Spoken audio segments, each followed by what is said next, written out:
Hello and welcome to the Wild Wild West podcast. My name is Richie Richey of the MHRT Network.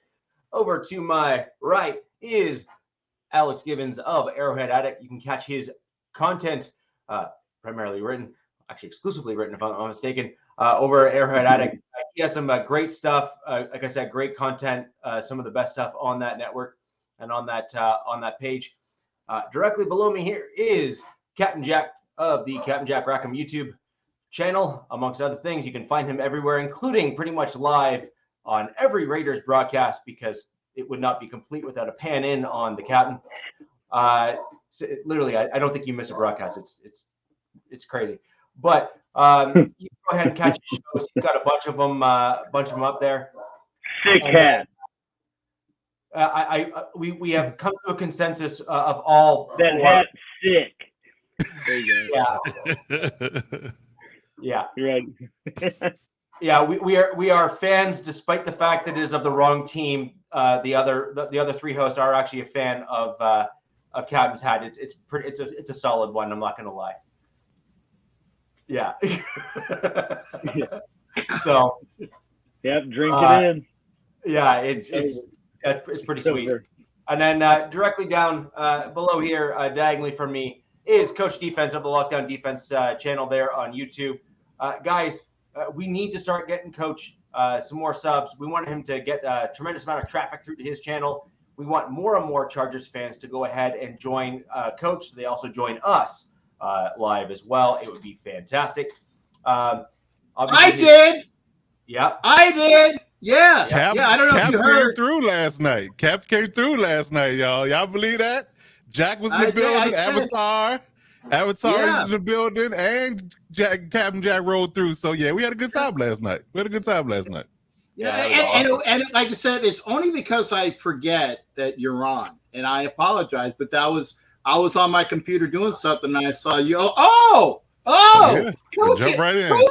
Coach is on. I said I gotta go over and say hi. That's it. Appreciate the support as always, man. You know, every Tuesday night, 9 p.m. on my channel, we do it live and direct. Sports Talk with Coach and Kurt coming through. A good show. We had a good show last night, so check that out. Replay out if you haven't. Yeah, in fact, well, I'm sorry, but my phone is ringing. That's one of the bad things about doing the studio where your phone is hooked up to the modem. So apologies there. I will say that I came in, and I'm not going to take your thunder. But you and your co-host, Kurt was his name, correct? Yep. Mm-hmm. Yep. It says that you were talking about the situation in New York with Aaron Rodgers, and I said, I said, save some of your bile for tomorrow night, which is tonight. So I'm glad that you at least saving some of that bile. So that's good. I got you covered. As Clubber Lang said in Rocky 3, I got a lot of mo. So Bronco VA, I feel about this strongly about Patrick that I went ahead and pulled memorialized the him. Closet. That right there is a Lockdown Defense podcast special. Right there. Yeah. So I even tweeted that out, and Tim Patrick actually. He did. He liked it. He did. Yeah, he did like it. Yep. Awesome. No, he responded too. He liked it and responded. Yeah, he sure did. Yeah, that was amazing. He's literally one of my favorite Broncos. I just actually put that out there for those who follow me on Twitter. He is just the type of player you want on your team. There's nothing else you can really say. Like he's the guy you want on your team. Obviously, I am rooting for him. Really want to see him bounce back. Really want to see him return to form. The team will not be the same without him. Week two, or later. Okay, so at least we can skip one game with him. Okay, I don't know the severity of the injury. Oh no, I don't know the severity. He's out for the season. Achilles. No, okay. Then again, my best to him personally, because again, Tim Patrick is year. Okay, well, whenever we play you next year, the week after that, so we don't have to see him, but maybe once. Okay, but goodness for his health, because like I said, love the receiver. fantastic receiver that he is, catches everything in sight, and your girlfriend too. Wow. Nice. And to piggyback on Richie, guys like Tim Patrick really make it suffer for you to deal with and digest because he's a good guy. Like, he's a really good player, he's a really good guy, really good stand-up dude, and it really sucks to see people get like him get hurt. Like, if you're an a-hole and you get hurt, I mean, who cares? You're not going to share the tear for those. But guys like Patrick, man, it's really tough to see him go down with 2 consecutive years of injuries. And, again, I would much rather have him play against the Chargers and be hurt, in my opinion. So, I mean, hope he can definitely get back at some point and play good ball, man. I'm looking forward to seeing it. Yeah, I agree with you. That's exactly. He's not only a good guy, but he's also a tremendous football player, and you hate to see something like that happen to people exactly like that. But we want to kick off the show with a bit of a continuation because, man, the news was fast and furious this past week when we were out there. Like, it was just bam, bam, bam. It was all in Denver. And it was all Denver too. So hi. Ed, I see your comment there. I'm going to table it until we're done this little bit of a roundtable discussion, and I promise you we will get to that because, man, there's just so much stuff to cover tonight. But for those of you who didn't see, I would welcome a follow on Twitter, and you'll get as much Bronco news, both the Wild Wild West podcast account as well as my own. All of the other co-hosts here have their own Twitter accounts or X accounts, whatever you're supposed to call them now, as well. Online. I tweeted out throwing up the X. Yeah, I tweeted out an article that went into some pretty heavy detail about the Wazirike betting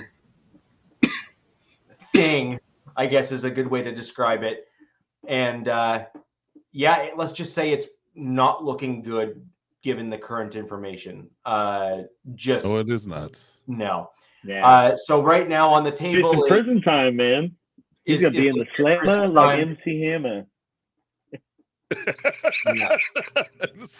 That was funny. It's not funny to be good, but that's funny analogy. I wasn't ready for that one.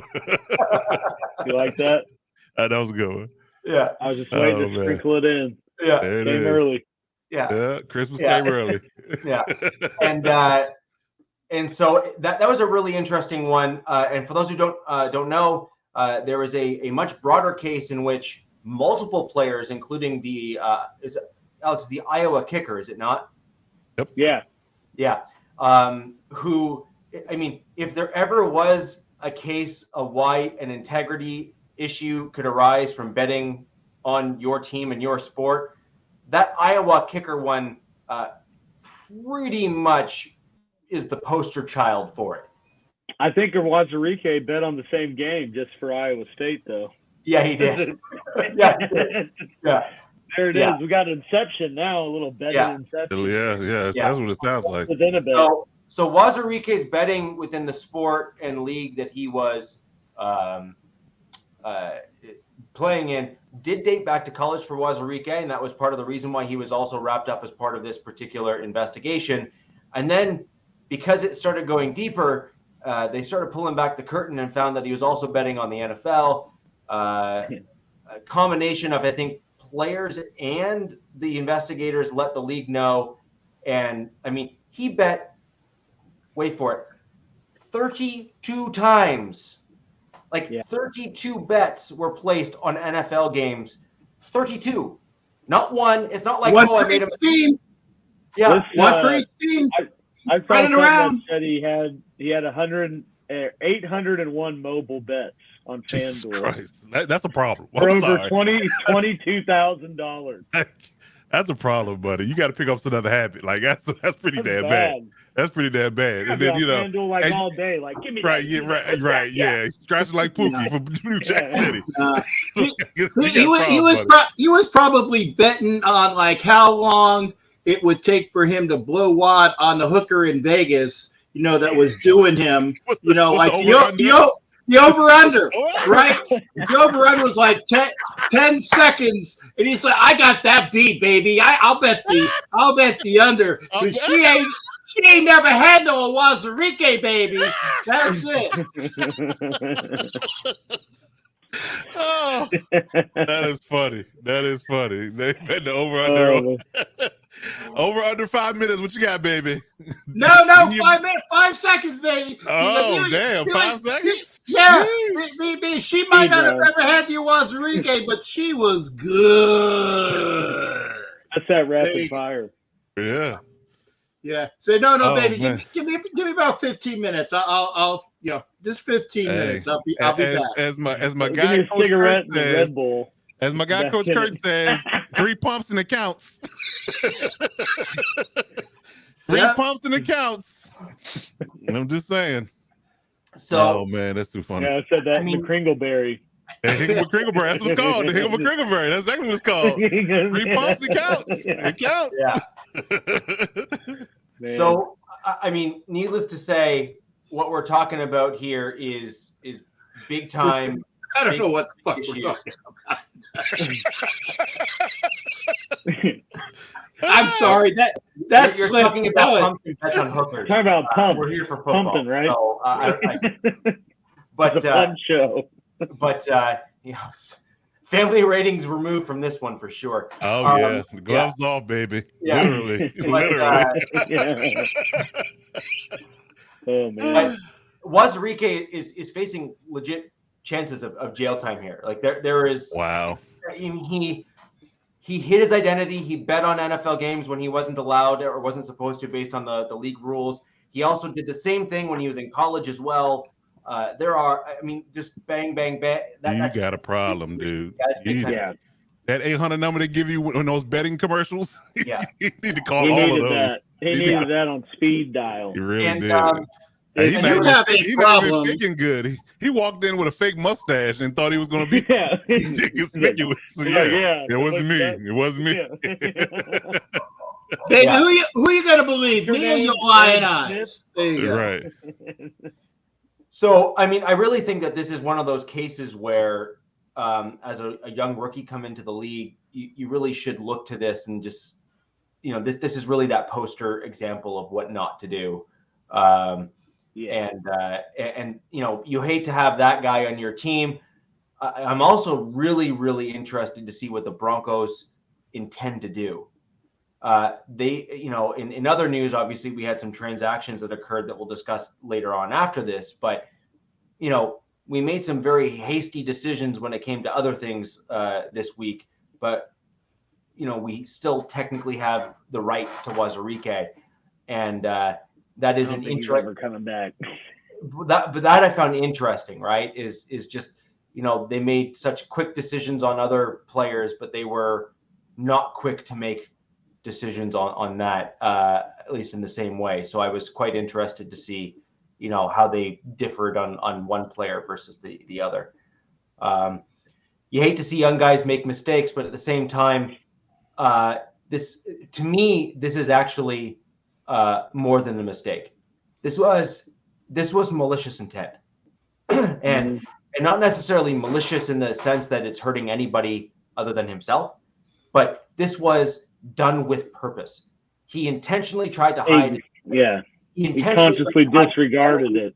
He knew it was wrong. Yeah, exactly. He intentionally tried to hide his identity and said rules don't apply, and that's a problem. It's weird. It's like anything with I guess you can say overbearing addiction, right? We're talking any vice that you have. Like at some point when you get so deep into your addiction, you just get comfortable.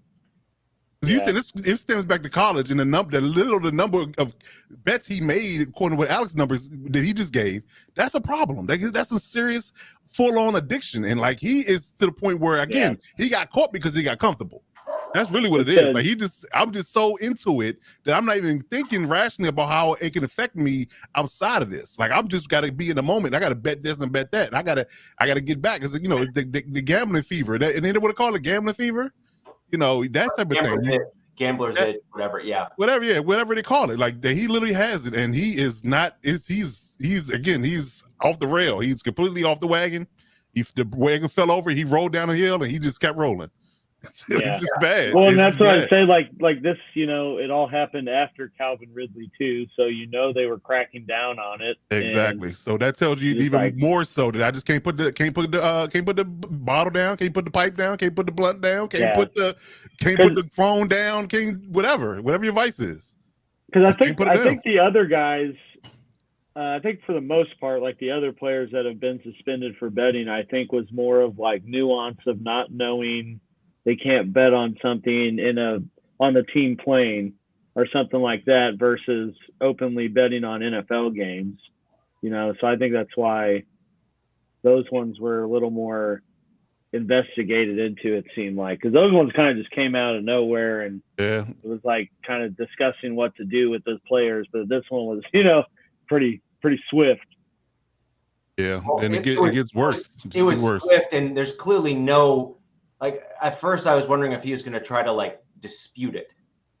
Oh no. Listen, we got electronic paper trail. There's no disputing that. Like this. The sad thing is, though, he probably like just went to a casino or something and started. But it's like he can't even do that anymore. So he's gonna keep trying to, because it is an addiction, like Coach said. Very clearly with that amount of betting. Yeah. So it's only going to go further downhill. That's an egregious amount. That dude got a problem. Seriously, Like, he needs rehab. 801 on FanDuel. That's wild. Yeah, that's what I'm saying. He needs rehab. Like, he got a So serious problem. He put approximately 32 bets on Broncos games. Yes. Wow. Individual game props. Just on Broncos games. Out of 800. Wow. And yeah, then you 800 got a problem, was dude. just, yeah. Yeah, you got a serious problem. That dude. tells me he tried for a while to stay separate from his team, and then was just like kept seeing it. I can't. It bled over. I know Jerry's going to get 5 catches because it's in the game plan. Yeah. Yep. And that's what gets murky. And that's what gets murky because you're inside. That's why it's an all or nothing thing. Yeah. Yeah. And Coach, that's exactly what you just said. When you have that addiction, when you have that thing, there is no, oh, well, I'll stop there. Nope. You can't do it. It's just that is the problem. Like that is when you have crossed the threshold and you need help now and fast. Agreed. Agreed. 100%, right? So anyways, guys, I don't want to spend a tremendous amount of time on the Wazirike thing, but Too late. No, it's not that one. But you got a timer. 20 minutes. Think that's something that really needs to be discussed, and I think that far too many people just kind of skip past it and ignore that sort of thing. It comes down to the integrity of the league, and it comes down to the integrity of the players. As an example, as a player, you could bet on yourself to miss something like that Iowa kicker did, and he missed something. Mm-hmm. Like I don't know how much. I was just reading that one. It said he had like over 100 FanDuel bets. Yeah. Like he was a second string kicker too. So it's like he got in for that game and bet that and missed it. Yeah. Wow. So again, that's where all of this really starts getting murky and can really start impacting fans' ability to trust the product on the field, fans' ability to want to continue to be fans of the league, and that's why college adopted the same rules and the NFL adopted those same rules, and I think it's the right move. And frankly, in my opinion, I think the penalties should be harsher. I think just like cheating in the deflating footballs, for example, I think all that should be treated, or taping opposing football teams. I think I think that should apply to coaches, to owners. I don't care who you are in the league. It just has such a detrimental impact that I have no problem with really, really harsh penalties when it comes to that kind of stuff, because you just can't do it. Yeah. So with that in mind, on to news around the AFC West before we get into training camp. And the kind of the ins and outs that we've all heard from our various teams. I'm going to throw over to you, Alex, to talk about injury updates and whatnot for the Chiefs. Yeah, I mean, really, not too much has happened for as much as gone on in Denver. he's been pretty tame in KC, I'd say. Kind of biggest news last week was Tony going down. I think and then obviously Chris Jones still not showing up to camp, hoping to get an extension, which seems to be pointing more towards the positive side of that will occur, but who knows? I like I said last week, I think that should be priority one, because that's a totally different situation than moving on from Tyreek and making things work. So continuing to monitor that, but outside of that, not too many serious injuries. I'm trying to think. Like Jody Fortson, I think, was the biggest name to kind of get. He had a shoulder injury. I don't think there's much further info on that. But outside of that, biggest news kind of been mild face bruising. The what? The mild face bruising. Yeah, well, that's with helmets on, man. There ain't no face bruising. Well, Kelsey did punch one of his teammates. Yeah. Well, dude, that's camp. It happens. It really does, though. It happens more than people realize. Because you're out in the heat, you're sweating, you're dying, dudes are screaming at you. Some emotions are gonna fly, especially if some guys just chirping. So and I think he's come out and acknowledged that you can't really. That's not what they need to do, and he said all the right things after the fact. But that's just a little camp skirmish that happens, So it's kind of just let it go for a second, don't let it get out of hand, move on. It would call a slight tussle in football. This is a slight tussle. Yeah. But just merely a flesh wound. Just merely a flesh wound. Yeah. There you go. Yeah. What a scratch.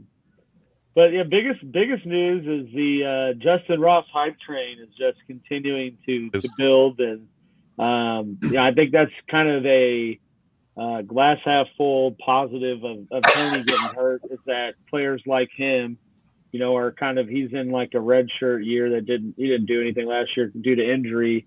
You see him getting more integrated into the first team offense and making, everyone makes highlight reel catches this time of year, but making good plays and seems to be building more of a rapport with Mahomes. Mahomes, I think, goes out every interview on his practice days and makes it a point to talk about Justin Ross. So, that's an exciting thing to keep watching. And just see if he kind of works into the fold with the Tony injury, as well as Rashid Rice, the guy they drafted in the second round this year. That was Mahomes' guy. He's been integrating himself more in there too. So kind of at least exciting times on that end of the ball. But still trying to see, kind of watching this Chris Jones saga and hope that comes to an end here soon. But outside of that, there's not too much, no one's calling anyone out or anything like that in KC right now. So things are quiet on that front. Interesting. Yeah, I've heard some similar things, kind of, more of the same, just in terms of it's more positive coming out of KC in terms of negative when it comes to injuries or any of that kind of stuff. So, although I should bring Ed's comment back to light, but then that's why I mentioned maybe talking about the running back market, because ever since this whole Jonathan Taylor requesting a trade thing, it's everyone's saying the Chiefs are the suitor, are in on that, monitoring the situation. But I don't think they need Jonathan Taylor. That's not really Andy Reid's bag. It'd be cool if that happened, but I think from a fantasy perspective, he would just plummet in terms of his production. And he's a good dual threat back. He could pick up a lot of receiving touchdowns in that regard. So I wouldn't rule it out. And it really moves the needle. That is true. But again, every big time player that it's how, I guess, kind of more when I was growing up, it was every big time player that was moving on from a team was linked to the Patriots. That's where everyone. So it's now it's at least the Mahomes era here. It seems every time someone's cut are let go Unhappy. or anything. It's like, oh yeah, hey, they're gonna go to KC, and I was like, Right. yeah, whoever's winning at the time, everybody's linked to that team. Yeah, so I mean, that's kind of why I just take it with a grain of salt, but it leaves at least exciting. Being a KC fan, that's brings it to the franchise gets put into that stuff, and may be true, it may not be true, but obviously something else to monitor to see if that kind of picks up steam. So I'm gonna just pull up this question, this kind of comment. I mean, Pacheco is still though. I mean, I would say, but that's also from the perspective of looking at a Super Bowl roster and saying, "Where's the hole?" But I mean, they won with a 7th round running back who's, not bad. I will say Pacheco is not Jonathan Taylor. Like Pacheco is not going to be able to. I don't think to get 300 carries and turn it into 2,000 yards. I definitely think Jonathan Taylor could do that. But easy. But I think just in today's league in general, and I think that this current running back situation is somewhat indicative of that. Is just that the running back position and how teams traditionally, like old Steelers football was just run the ball, like power eye. It's just like no one's doing that stuff anymore. And everyone's all about these running back by committees. And like, no one needs a true bell cow running back. I mean, there's 2 teams that really kind of have that right now. Yeah. And everyone else is just kind of signing, 2-3 guys and just riding the hot hand. So it's just like, I don't think any team necessarily needs a running back anymore. Needs a Derrick Henry or whatever to be successful. Yeah. Coming up.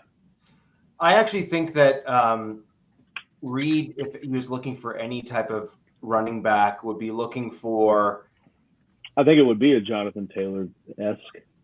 Well, I was thinking it'd be more of a guy who is a weaker run blocker or like pass pro guy, but someone who is like a faster, shifty guy like an Eckler.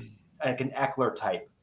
Well, think about like Brian Westbrook, right? In Philly was probably the most successful. Or I guess McCoy.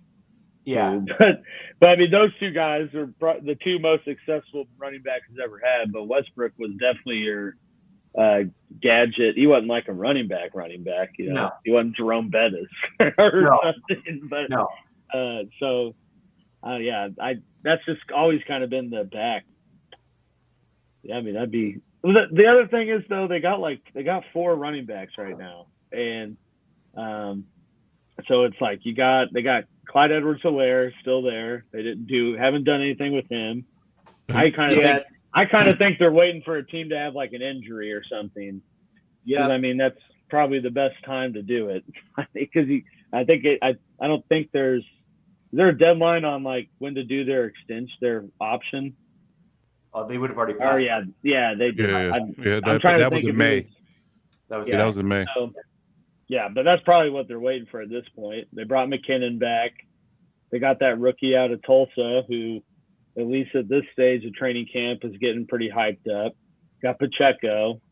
So it's like, I feel like adding any to that, you got to have some plans in place to get rid of some people without losing value on that too. Yeah. So I don't know.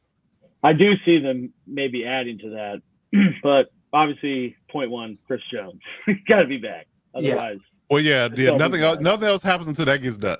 You're gonna have a bad. We don't trade or pay Jonathan Taylor or anybody else until that gets done.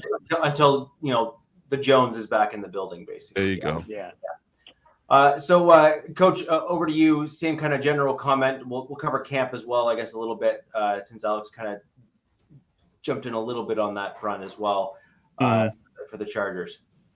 Well, thankfully, and I'm going to, prayerfully say that I hope this stays that way, that, it's been pretty quiet in Chargers camp from an injury perspective. Only person that's been conspicuously absent is Trey Pipkin. He has a minor leg injury, so they're holding him out as a precaution in drills and one-on-ones and things that could aggravate his injury. Wearing a leg sleeve, so he's walking, just that in pads at the moment. So, nothing really I guess you can say, too concerning in that front. But that's the only injury front news that we're looking at, thankfully, because we've had that long-standing history of it being a problem. So got a week and a half of camp, and we ain't had no major injuries. So I'm thankful for that. And hopefully this stays that way. Knock on wood for you there. Yeah, there you go. Yeah, me too. So, but yeah. So, regards to the camp itself, I mean, it's been definitely competitive. It's been a heavy hitting bout between Kellen Moore's offense and Brandon Staley's defense. It's been some wins and losses on both sides, depending on what day it is. But when it comes down to individual people who have air quotes shined in the moment, Quentin Johnston is checking all the boxes at the moment. He's making play after play, highlight after highlight, winning all his one-on-ones. He's looking really crisp in his route running, in and out of his breaks. His yards at the catch. And he ain't driving 120 to practice. So. And there you go. Even if it is for his dog. Yeah, allegedly. Allegedly for the dog, right? So yeah, so he's checking all the boxes, I'm very thankful that this is turning out to be what they thought when they drafted him, because I'm just looking at on the outside, like I'm just looking at Jackson Smith and Jigba, who we just missed on, and look at Zay Flowers, who's been, from everybody's perspective, uncoverable in practice so far. So those were my preferences in the draft. So I'm hoping. I swear though, sorry, but I swear there's I got this conspiracy that uncoverable headache language is just being copy and pasted once a week, and they're just mentioning some new rookie. To a degree, I swear, dude. Some of it looks the same. The verbiage is right. You're right. I agree with that. I agree with that. Is everyone uncoverable now? Exactly. But I'm seeing video to back it up. In certain Twitter feeds, I'm seeing video to back up the statements. Yeah, so it's not just words. Yeah, it's not just words. Where it gets hilarious is that when the team drafts a brand new cornerback, like a defensive back, and then they draft a wide receiver, and then they tout one week that the wide receiver was uncoverable, and then the next week they tweet that the corner's a nightmare. Back, was unstoppable, and right. Which one is it? Yeah. Which one is it? Right. Pick one. Exactly. So you got the better me this week, and the next week I got the better you. Is that what we're doing?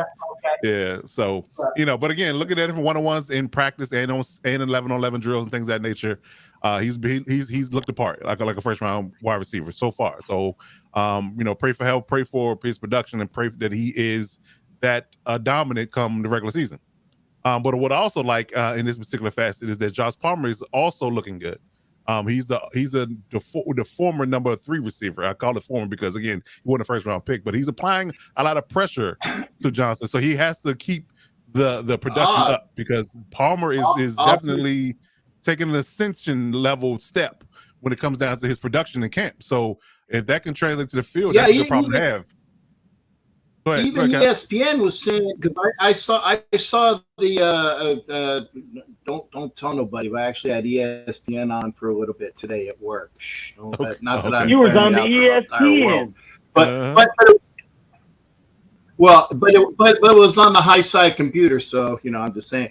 Anyway, but ESPN had the catches that were made in camp, and they touted Palmer's catch, and they were saying and they went out and picked the receiver in round 1, and they got this guy, and he made a hand catch where it was one hand stick him. Yep. One hand stick him. And it's why the hell did they wait? Yeah, exactly. I know it's the glove, but still you got to at least snag it when it's there, though. I could wear one of those gloves, but I ain't gonna be doing that. That's true. No. That's true. It's still a skill. I can catch you with my belly. Put the glove on my belly, and I'll be catching it like that. Right. Get in my belly, that. There you go. So yeah. So for them to be battling it out for hopefully time. Hopefully he doesn't do it against us. Right, of course. There was a hope, but them two battling it out in camp and both of them looking polished early on is a good sign. And again, a good problem to have because you know what you have in your top two guys. You know, those two guys, you know, going forward, them being productive in their roles and how Kellen Moore deploys them is going to be a very good sign to say that the offense is going to be very high powered in a sense when it comes down to the amount of weapons they will have. Vice last year, obviously. You know what they were dealing with. So if you go 3 to 4, 5 deep in your receiving room, and they all can play and all can be productive. Then yeah, I'm ready to roll. Now on the defensive side of the ball, there's been some praises for Kenneth Murray, ironically. And I did mention this that I'm looking to see, you know, because again, it's a contract year for him, and he's finally had a voice in the room that's a veteran voice that he can listen to and mentor with. So I think that Eric Kendrick is really rubbing off on him based upon what people have been saying and how he picks up things quicker, how he gets in and out of his reads, and he's more decisive and more confident in how he goes about his business. So that's a good problem to have. And on top of the fact that they drafted a linebacker in the 3rd round, you know, kind of motivates you a little bit too to get things together, right? Because it's put up or shut up. Because you know they brought a guy that could replace you in the building and who is very good as well. So him showing signs of good quality linebacking play is a good sign for our defense. That on top of the fact that Asante Samuels in the last 2 days have made it his personal business to basically disrupt every pass that he can. So that's another good sign for him to be productive in camp, given the backups and Justin Herbert fits, especially in the red zone. I think he knocked down 3 straight passes in a 2-minute drill that caused the defense to win that round. So yeah, looking for him to take another step in his progression as well as being for me the solid number 2 corner. It just depends on again what J.C. Jackson's health is come week 1. And again, I'm to the ilk of that one rushing back because of the level of talent that you have. Because again, Sante is a bona fide starter along with Mike Davis, and whenever JC is ready. But the rookies, or now I can't even call them rookies, they're 2nd-year guys, sophomores. Jasir Taylor and Dean Leonard have been playing really well in camp as well. So again, I think you'll be fine with, and you know, not having to force JC out there on week 1 if you didn't have to. So I think that with those guys, that we're looking at 4 to 5 solid guys they can cover in this defense. And again, if you deploy them right and utilize their talents in a proper manner, they can definitely show you that this can be a top 10 pass coverage defense on top of the edge rush that we already have. So I'm definitely hoping that this defense gets it right and gets it going come this regular season, because that's going to be the thing that's going to hold us back, in my opinion. I think the offense is going to be fine. I mean, if Justin Herbert can do what he does with the limited amount of protection and weapons he's had in the first 3 years, and you know, you check all those boxes off, and you got a brand new offensive coordinator who seems to look the part, the defense has to get stops. If they get stops and we score points, that's wins all day and every day in everybody's book. So hopefully those things continue, no injuries, and we can improve ourselves defensively and stay healthy. I'm looking forward to the season, how we can be productive.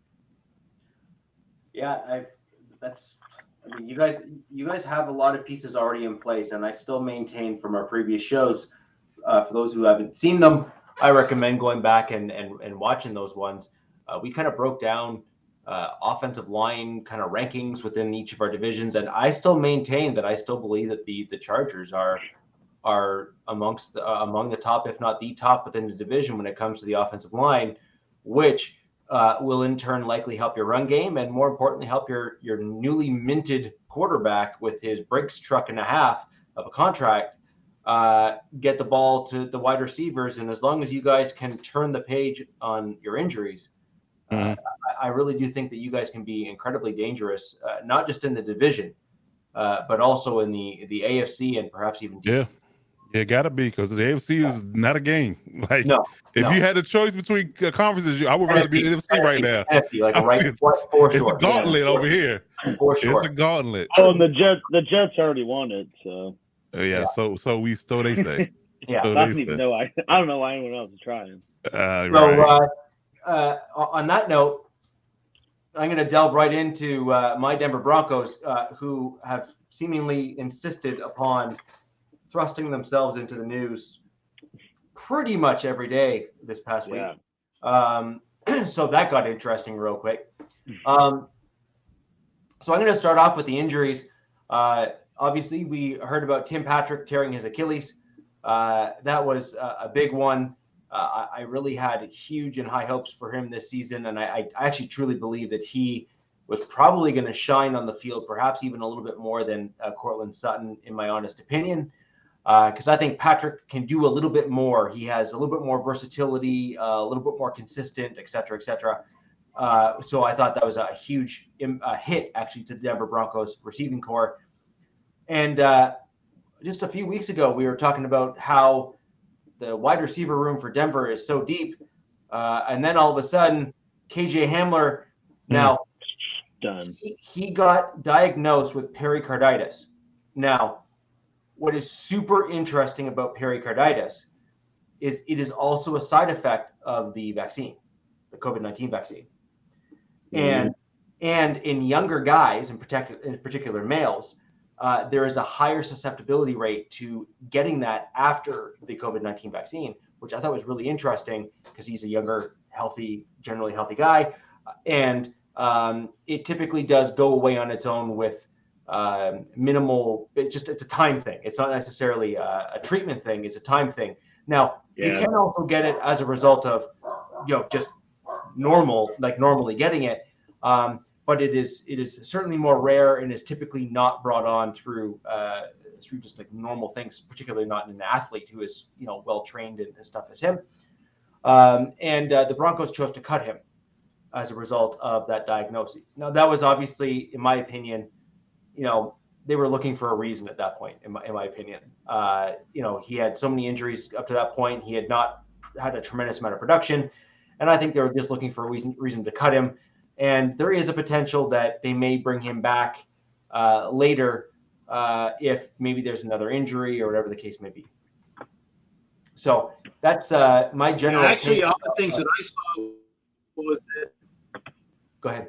I'm sorry there, Rich. I said all the things that I saw was basically it was a roster move at the time since he wasn't going to be playing, that you waive him in order to bring them back later and then see what you got with the guys that you do have, because they know what they got in Hamler. And it's just a way of having another person on the roster to get some more looks at when you know what you got. And then you can have that affinity later on if you need him and he's available to get him. Also, when you're talking about pericarditis, that's actually what happened with LeBron's son. And you were talking about, younger folks that are fit, that one of the side effects, and trust me, I am not going to make this into a trust me, I held back on a political inside comment before, and it was very, very, very political. So this is light in measure, but yeah, that is one of the side effects that has been brought about by the COVID vaccine, and it's for younger folks that are very healthy. Yeah, very healthy, and that's one of the things that happen. Yeah. Myocarditis and pericarditis are two very common side effects, primarily in exceptionally healthy, athletic young men. It's just it's the way that things landed for whatever reason as a result of the side effects. It is what it is. There's no sense in trying to hide from it. And I agree. I heard something very similar, Captain, where they're saying, "Hey, look, we have an embarrassment of riches in some regards at the wide receiver position." Now, what will be very interesting, and Ed, I agree that I don't think a bunch of other teams are going to see him as their savior. The one thing that will be incredibly interesting, though, and this is a calculated risk on behalf of the Broncos, in my opinion, which is if another team has an injury to one of their speed guys, or Alex, we were talking about earlier, about could the Chiefs want to make a roster move to make things interesting? Well, I could see Andy Reid looking at a speedy, crisp route runner in a KJ Hamler who's now available on the market and say, yeah, I want that. Yeah, and then turns him into Tyreek. Yeah, like, yes, please. Because no one is going to start saying, well, Reid, why would you make that decision? I mean, Andy Reid's going to be like, he's fast and he was available. Go away. And then people are like, okay, right? Like, no one's going to question that decision. No one, ever. And nor should they. So I could totally see like an Andy Reid maybe making a move, or I could see, obviously the Broncos potentially even bringing him back or whatever the case may be. I'd say that, someone like the Chargers could go after him as well, but KJ Hamler is not 6'2", and so therefore your GM is just a hard no. It's just the way he works. But he's fast though, so I imagine he's on pretty much every team's radar. He gets hurt, which is true, but speed pays. Look at John Ross. Runner. John Ross just retired from the Chiefs.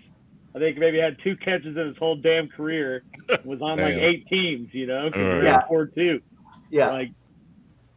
So Hamler, I have to give him credit. When he was on the field, he looked like one of the best wide receivers on the Denver Broncos. His problem was he just got hurt and has been hurt. Now, so did a bunch of other players on the Broncos, and so you have to start wondering if another GM and another team is simply going to look at him and say, I believe our team and training staff can do better. And there's certainly large enough egos at the NFL level that at least 3 or 4 people will probably have that general view on the circumstance and situation.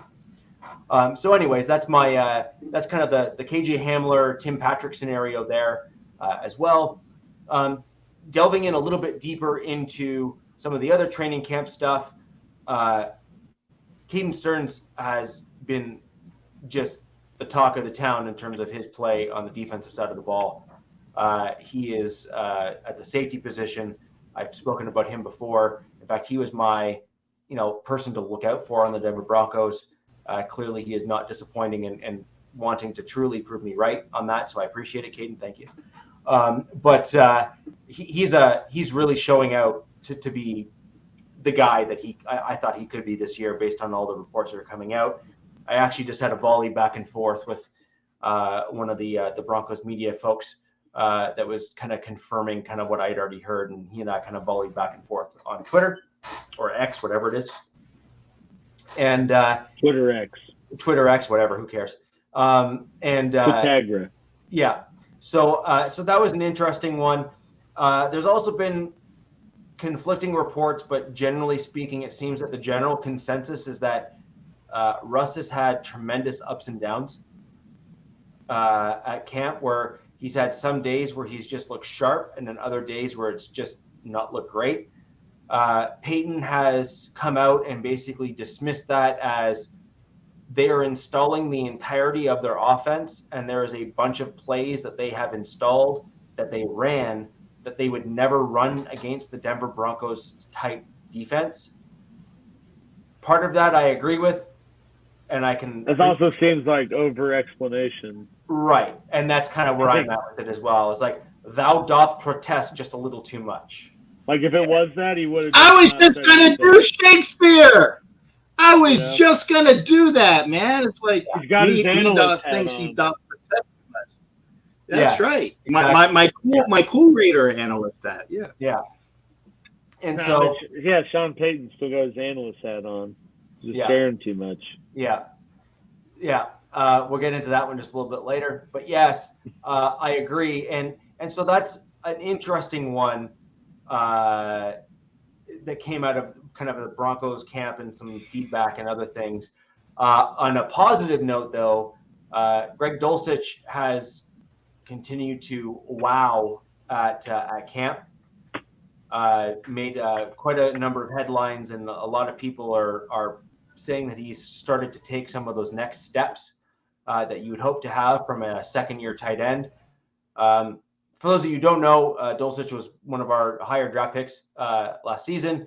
Came into the league a little bit hurt and really did come back and play quite well when he came in the latter part of the season and kind of looked the part, if you will, from that. I almost kept him in the fantasy. Yeah. I almost did. Yeah. I didn't. And I think this season will be kind of his year as long as he stays healthy and does well. He certainly looked like he has the potential to kind of play, we'll call it that role, like that guy on the team. Similar to the way you guys use Kelsey, I see Dulcich being used as that kind of a weapon. Oh, yeah. Fantasy target right here. You heard it. Yeah, exactly. I'm doing the dynasty draft right now. And there's also been some really positive news. And again, we spoke about this just before the show. Williams, Javonte Williams. Are the Broncos rushing him back too much? For the record, I think that you could potentially get lucky with him where he may be durable enough to kind of then make it through the season and be okay. But in my opinion, I think the Broncos are best to ease him back in, but not force him to sit. I believe that as a football player in any contact sport, I don't care what sport you're playing, you need to be continuously pushed because your body needs to adapt to the abuse, if you will, of the sport. And the moment you leave the sport or don't push yourself within that sport, I believe your body suffers as a result, and you end up getting hurt because then you try to compensate as you're playing, and I think it just never ends well. You see it with all these players who take a year off, like Le'Veon Bell, or other players who kind of take it easy or try to leave and come back. They never look the same. They lose the fast twitch, they lose the strength, they lose the durability. Not one of them that can I remember at all off the top of my head who has left and come back and looked the same. Even Gronk, when he came back after being gone for that small stint there, was never really the same as he once was. He was kind of, he was just so gifted that he always looked halfway decent, but he still didn't have the same kind of look and feel that he did when he was playing in New England. He just didn't. So he wasn't Gronk. No, he wasn't the same dominant. He was Gronk, but not Gronk. Yeah, he wasn't the guy. Right? He was a guy. Yeah. He wasn't the guy. And that was I think a big differentiating point between kind of where he was and where he used to be and where he was now when he came back. So I think overall I'm genuinely concerned. I think that the Broncos offense is not going to be great. So there's a comment earlier here in the chat, which is, how many points do I think the Raiders are going to beat the Broncos by? I think more than I would like is the answer. All you need is one. All you need is 1 point. All you need is 1 point. And I'm going to say 40, 50. Jesus. I'm kidding. No, for as bad as their offense may be, Denver does have a good defense. We do, but the thing that I have an issue that's with, it. Yeah. But the problem is if your offense, as in the Broncos offense, also turns into the Raiders defense because they're playing so poorly, it really does make that game a long one to watch. And that's where I'm genuinely concerned is what we saw in the early stages of last year with Russ was a lot of picks and a lot of just not looking great. And he's being danger witch. Yeah, eating 5 too many danger witches. Now, Russ is now, gone on Weight Watchers, followed Jared on the Subway diet and lost. Well, as long as he doesn't follow Jared and other things, he's good to go. Yeah, as long as he doesn't follow the rest of his practices. I agree. But I think that the real issue with Russ is that he has to prove to me at this point that he still has what he had even in a little bit when he was in Seattle, because I haven't seen any of it really in Denver to speak of. He had 2 games at the back end of last season, but when things actually mattered, he did not step up. So he's got to prove to me that he still has it. He's got to do something when the bullets are live. He's got to do something to show that he can pull a Neo from the Matrix and dodge those puppies and stop them dead. I mean, just from a football perspective, I think that Sean Payton is going to do his best, and I think that he's in pretty good hands in this regard, is that he's going to maximize what Russ does well. I think he's going to really hone in and focus on that particular aspect of it. He's not going to try to do anything Hack could do and turn him to a different quarterback than who he really is and who he was in Seattle, which was, again, when he was in Seattle, he was on a Hall of Fame mark.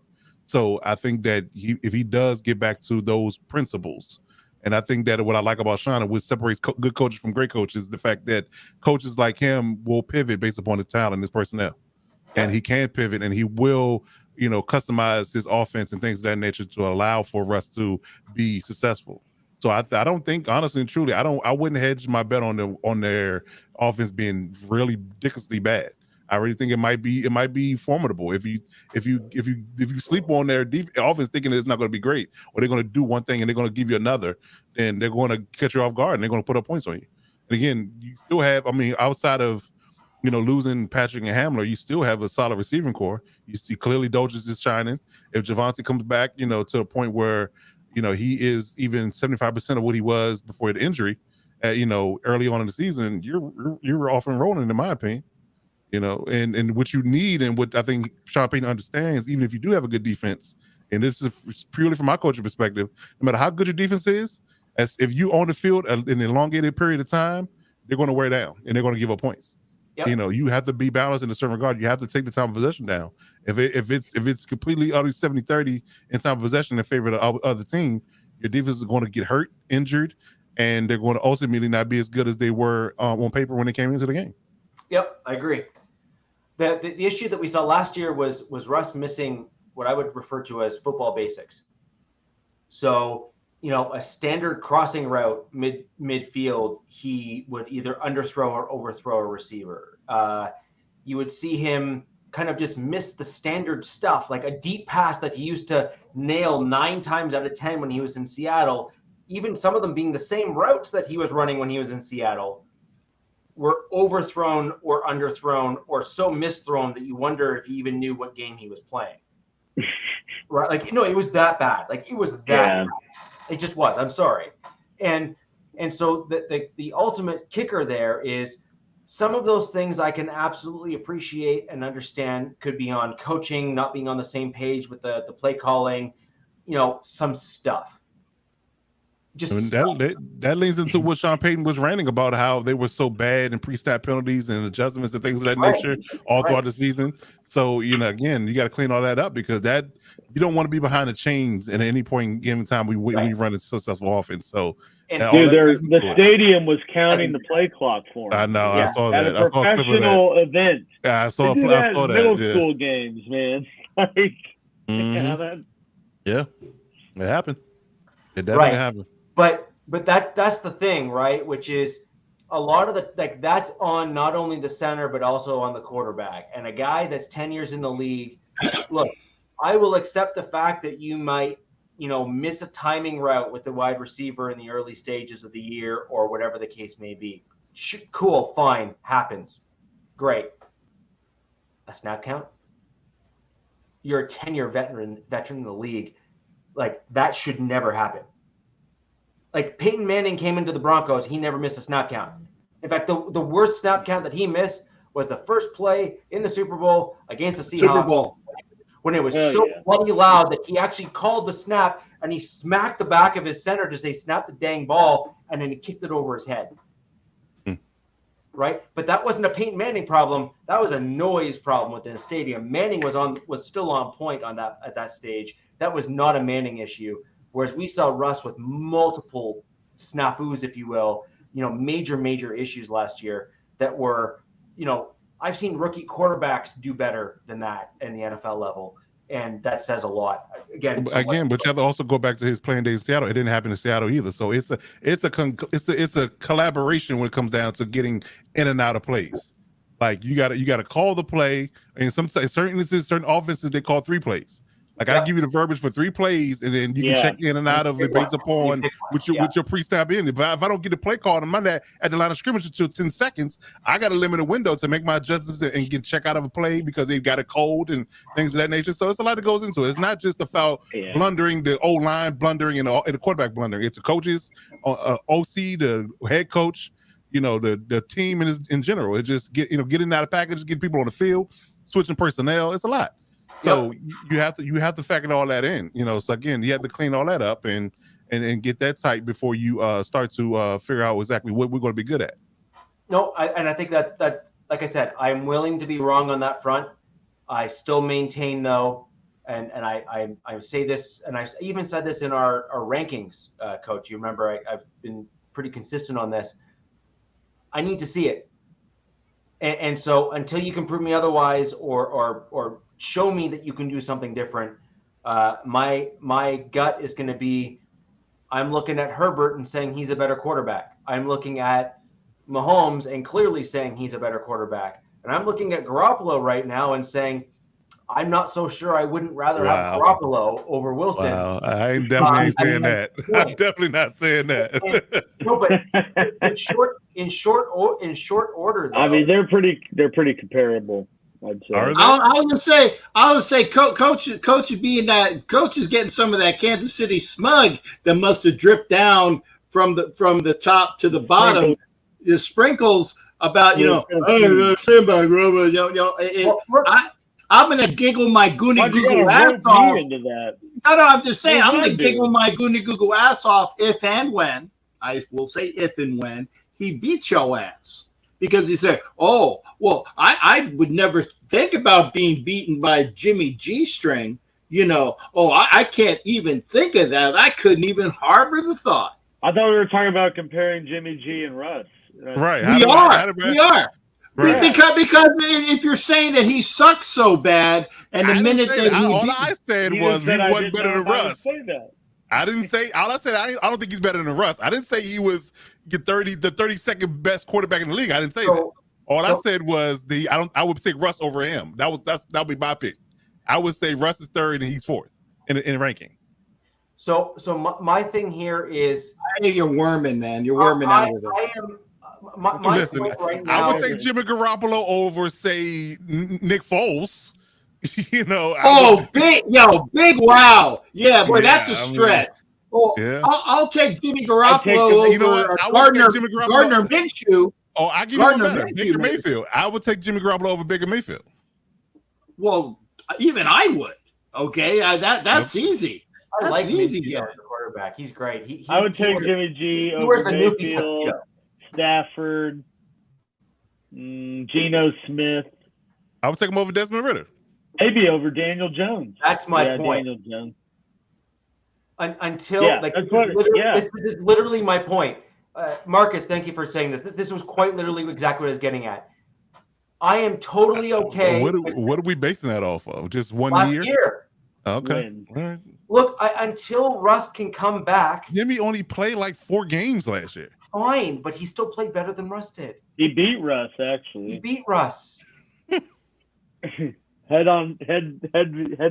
So my point is, Coach, I'm not saying that as a quarterback, Russ was over his career was worse than Jimmy G. That's not what I'm saying.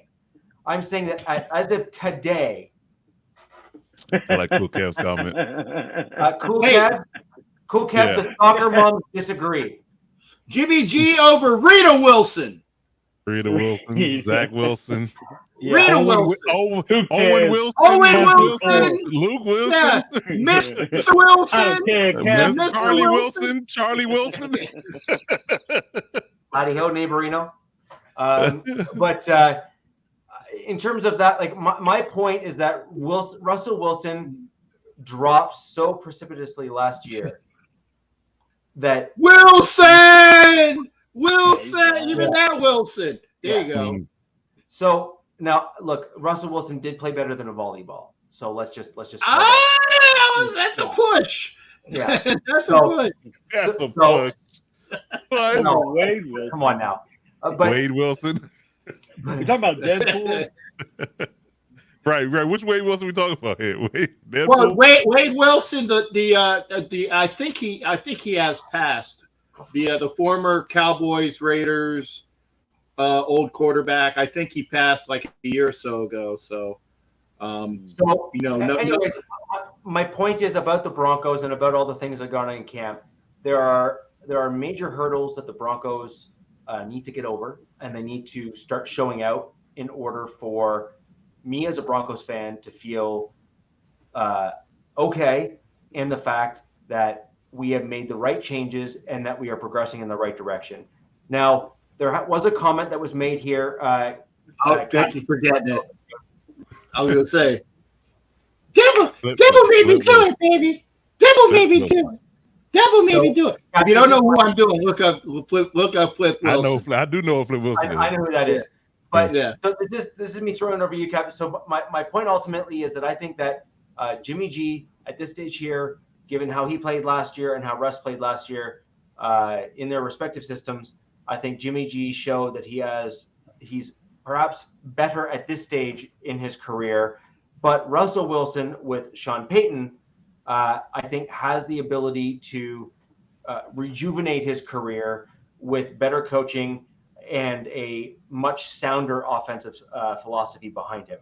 Now, I did see a comment from our Raiders fans. Thank you all for joining us. Click those like buttons down below the video. It helps spread us around the YouTubes and everywhere else. But today, Captain, there was an interesting piece that came out that the Raiders made a comment on, that Jimmy G left because of a scheduled doctor's half day. Yeah. And it's a vet day. So it's called it's a pitch count. Right. So that's fine and good. So my question is this to Raiders, particularly. We'll get there, Sarah. Don't you worry. Oh yeah, we're getting there. So my question. We won't let that fly. This is my question to all of the Raiders fans here. Please ask your team for a schedule of Jimmy G's scheduled doctor's days. That's HIPAA, dude. Because I have a. Thank you. See, the lawyer knows. The lawyer knows. Let me get my I got to get 1 million authorizations. Yeah. Right. So I have a hard time believing if that today was actually a doctor's half day. My general feeling on it is that Jimmy is probably not as far along as the team was hoping, and that he wasn't feeling right, and they didn't want him to get hurt. And look. So, Captain, okay, and again, I have no issue with that.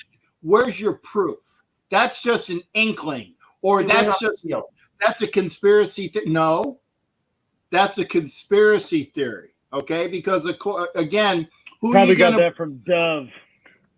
Who are you going to believe?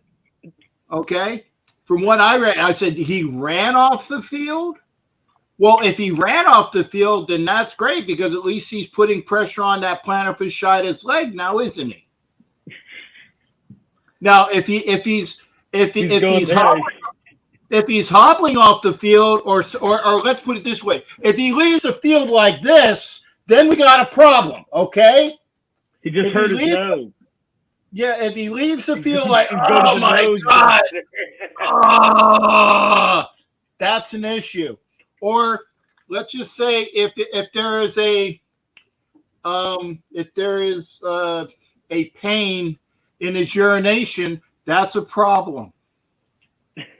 Okay, just saying. Not that I would know about such things, at least not within the last 30 years. But anyway, that's an issue. But if it's a pitch count, it's a pitch count. Yeah, DZ knows about it. Wow. There you go. My point is, so I would rather bank on the fact that he has had a storied history of injury and failed his physical, and the team was sketchy on disclosing that. So am I a conspiracy theorist? Sure, I will own that designation, given the fact that I was in the camp that I felt that Jimmy G failed his physical. The team was kind of quiet on that fact. And guess what? Then there was an amendment to his contract, like the Jimmy G string, trip and fall at the strip club piece, where, if you get hurt, we can move on from you. And then he signed his contract, and then they waived the physical designation, and now he's being slowly eased back. Whoa. What are you smoking? He had foot surgery too, didn't he? What are you smoking? I mean, I know that some of those facts are somewhat out there, but either your order is messed up, or you got that you got a Canadian in your brain thinking there. Okay, the Raiders knew that he was injured when he came in. They had what they thought he was. They knew that he wasn't, pristine, right? Because the Niners said that they held him out, and they were actually waiting to win that last game in order for him to probably go to the Super Bowl. Well, that didn't work because Purdy got hurt, and that was a possibility. They knew that there was some issues there. He went in. he had the physical, and they're saying like, no, you're going to need further surgery. So they made the amendment on the contract based upon that it was probably worse than what they thought. So they gave themselves an out, saying, if you don't pass, no ticky, no shirty. Although you can't even say that nowadays because of getting blasted for being anti-Asian. But that they made the amendment in the contract. At least, yeah, Alex gets it. Thank God. It finally dawns on Richie what I'm talking about. Anyway, so they made the amendment in the contract, and that was that. Okay, it wasn't the best thing, but it was the smart thing to do. So he came in, he rested. He went into the contract or the camp, passed his physical, and he's been looking good for the most part. His first day or so, he's a little not out there on the long pass, but he's never been a long passer. He's been very crisp, according to the camp notes. He's been very crisp in the short to intermediate routes, whereas the Niners and even the Patriots guys, when he was over in New England, he is more of a give the folks their yak, not the long ball that Carr throws, which will be good for the Raiders receivers because he will give it right to them, and then they will move out. Renfro's been looking good. So has Adams. So is Tucker. Yeah, I want to make sure because Trey Turner's the shortstop. It's Trey Tucker. Turner's my shortstop. Tucker's my wide receiver, and he's been looking like a weapon, not just a gadget guy. So he's been looking good. Now he came back after the one pick that Peters had. The next play, he gets Adams on a good dig, and he gets a long bomb, and he gets the touchdown. The reports that I'm getting not from Raiders guys, but the beat reporters, is that he has looked very well. Okay, so if you're saying that there's some, he walked off, and people ask, oh my God, what happened to Jimmy G? He's on a pitch count because yes, why rush somebody back when there is the liability and the issues that he's had in the past? You ease him in to get him going. He missed all of OTAs. So that this is just, we're talking about practice, not a game, practice. Okay. And that's what I get from that. I'm sorry I had to cut you off, but I'm like, come on, man. And everybody is on the shnikes. I caught myself. The shnikes bandwagon until it happens. So for folks that are on that bandwagon or waiting for it to happen, okay, we haven't played a game yet. If it happens, it happens. If it doesn't, it doesn't. That's all I'm going to say. And Marcus, who is a Niners fan, saying, Jimmy G will be fine. He's a winner. Talking to a Niners fan, I'm going to miss him. There you go. And he's been to a Super Bowl. So. I think you're misconstruing my point. I actually like Jimmy G as a quarterback. I think he's a good to great quarterback, and I've always said that. Yeah, but you're talking about pitch count. With all due respect. Oh, he's not respecting me. Go ahead. Did we go over? I see what you did there. Did we go over? What's that like last week? That was last week. That was last week. Yeah, it was definitely last week.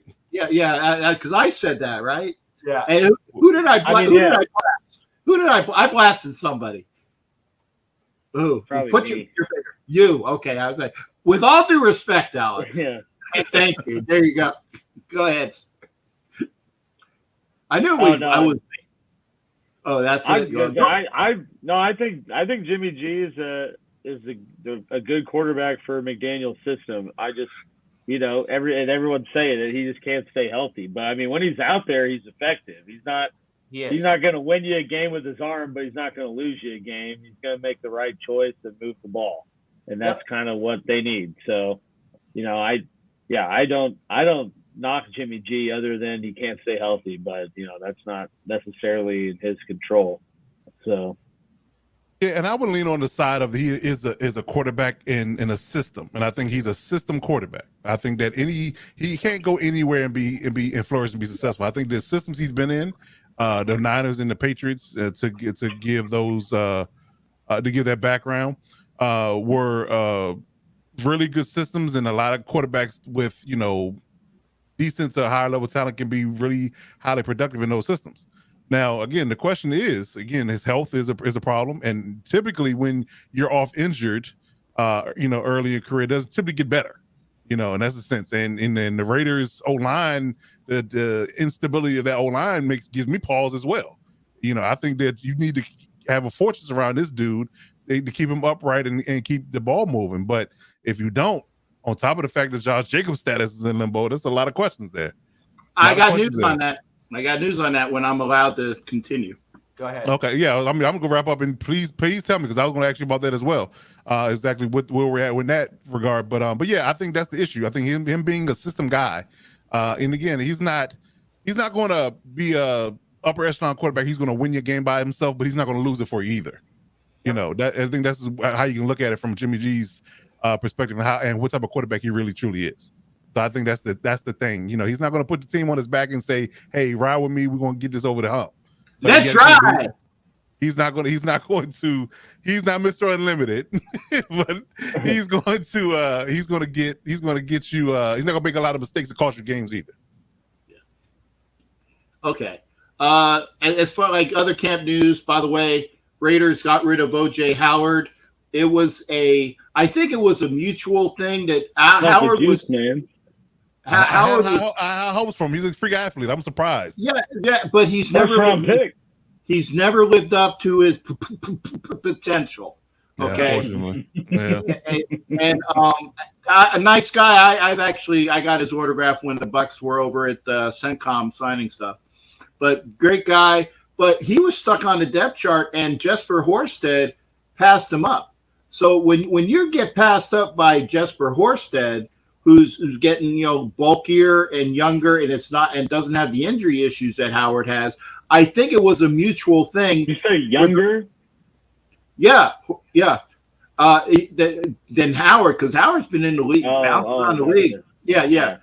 Horsted was younger than Howard. He's gotten better and getting more reps. He's a better blocker, and he was showing his thing.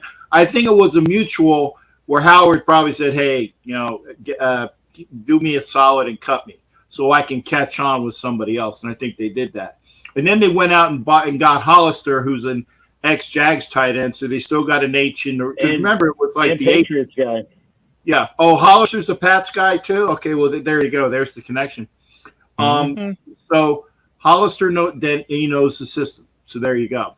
The other thing is that the Raiders had been almost escaping without a lot of injuries, but Faison got carted off the field the other day. He was not on the field today, so they were saying that it's not seriously debilitating, but they were, they expect him to come back, which is good because you don't want another one of your corners who actually has some playing time in the league than a lot of these younger guys that do not, or not as much.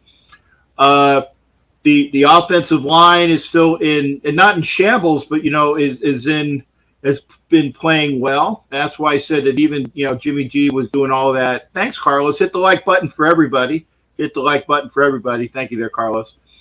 And the other thing that is the major thing about, Jacobs is not in there. Well, White has been playing well.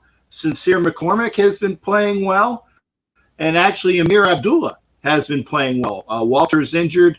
I haven't heard anything about Britton Brown, so I don't know what's going on with him. But the big news is there's my drum roll and the crash. Is I have it from a good source who got it from his good source that Josh Jacobs was in town today in Vegas. Okay. And he was at Raiders headquarters. He was in town today. This is Wednesday. Expected to be in town till Friday at Raiders headquarters. And according to a source, now maybe this happens, maybe it doesn't. But according to the source, things should be wrapped up by Friday so that he signed and get into camp. That's the big news. Are you expecting a Saquon Barkley style? We will see. That's been I have no word as to what. Right, and to be honest, it would make sense because if you say we're going to give you but the thing is that Jacobs was looking for more guaranteed money and a longer term deal. So if it's a somewhat of a Saquon deal, I would expect it to be 2 years guaranteed at a good price because he's been wanting both a longer term than 1 year, and it was what the guaranteed money is. So I think it's a multi-year deal if that is what he was looking at, or the guaranteed money is up where he wants it. It can only sign a 1 year deal now. Huh? Yeah. Because okay. Well, if that's true, then because then it'll be a 1 year deal at a higher guarantee year. But then you can franchise them afterwards, or you can actually work out a deal so that at the end of the season or whenever you're able to, if that's what you want to do, get some add-ons to it. The Patriot way would be to wait and see where he is health-wise by the end of this season, and probably sign him to a fatter guarantee this year, and that's it. And well, obviously they can only do the 1 year, and this is it. So go ahead. Right. Go ahead. And Georgia also said this with Zamir White playing as well as he is, with Sincere McCormick playing as well as he is. And I said that if the guys are playing up to their abilities, it's going to bring Josh into camp a lot quicker. It'll help, but I'm sorry, as a Broncos fan, and I'm sure the other guys here in the division agree, we are not shaking in our boots with regards to your other running backs. Josh Jacobs, however, he's a needle mover. I'm telling you, man. I'm telling you. People playing around with Saquon Barkley's and Josh Jacobs and Jonathan Taylor type talent, you're going to miss those guys. Yeah. You're going to miss those guys. There's a game-changing backs. We're not talking about any run-of-the-mill middle draft pick guys. We're talking about home run hitters. I get it, but I've also seen Zeus White at Georgia. I've seen with Zeus White. I get it, but what did we see from Jacobs? You talking about college, not the pros, not the pros. Jacobs got 3 years of good. But I had, based upon what Jacobs was behind every other running back in the NFL right now. Yeah, I'm just saying. At the end of the day, sorry, go ahead. At the end of the day, what we're talking about is the league's leading rusher from last year. You are not talking about some ham sandwich, coming out of college.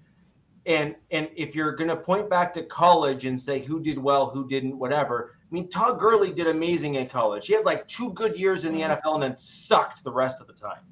Well, he just got too hurt. Yeah, that's what it is. He was also a Georgia his knees were blown out before he even got into the NFL.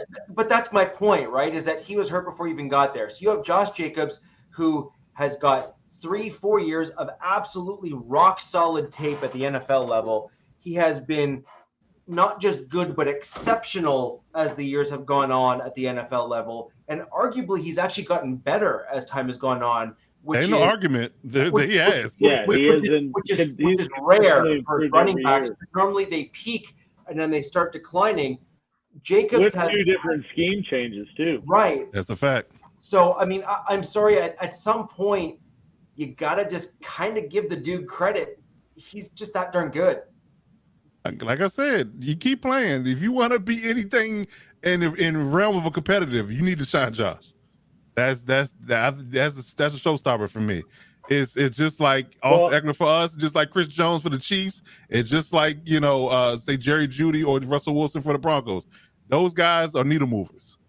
And if you don't have your needle mover in your offense or on your defense in any particular facet of the season, you're going to struggle. Yeah.